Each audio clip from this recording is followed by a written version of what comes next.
বালি উত্তোলনে চলল বুলডোজার। বাঁকুড়ার ছাতনা থানার কাকি গ্রামে অবৈধ বালিঘাটের বিরুদ্ধে বড়সড় অভিযান। গ্রামবাসীদের অভিযোগের ভিত্তিতে এই অভিযানের নেতৃত্ব দেন বিধায়ক সত্যনারায়ণ মুখোপাধ্যায়। জেলা শাসকদের সঙ্গে বিধায়কদের মিটিং এর পরেই অবৈধ বালি খাদানের কোথায় কোথায় চলছে তা নিয়ে একবারে ময়দানে ছাতনা বিধানসভার বিধায়ক সত্যনারায়ণ মুখোপাধ্যায়। গতকাল রাত্রিতে আমরা দেখেছি এই দ্বারকেশ্বর নদীর উপর অবৈধভাবে তৈরি করেছিল রাস্তা, আর এখান থেকেই অবৈধভাবে উত্তোলন হচ্ছিল বালি।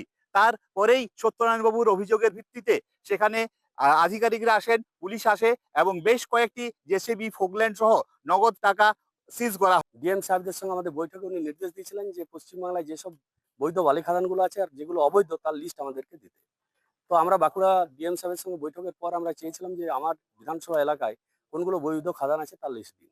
উনি লিস্ট পাওয়ার পর আমরা বিডিও লেভেলে, সেখানে বিএলআরও সাহেব ছিলেন, বিভিন্ন আধিকারিকরা ছিলেন। আমি বললাম যে আমার এলাকায় শুধুমাত্র ছুপানিয়ায় এই যেখানে দাঁড়িয়ে আছে এখান থেকে 5 কিলোমিটার দূরে শুধুমাত্র ওইটাই বৈধ খাদান, আর কোথাও নেই। তো উনি বললেন না, এতদিন ধরে উনি বলে এসছেন যে এই খাদানগুলো সবগুলোই বৈধ।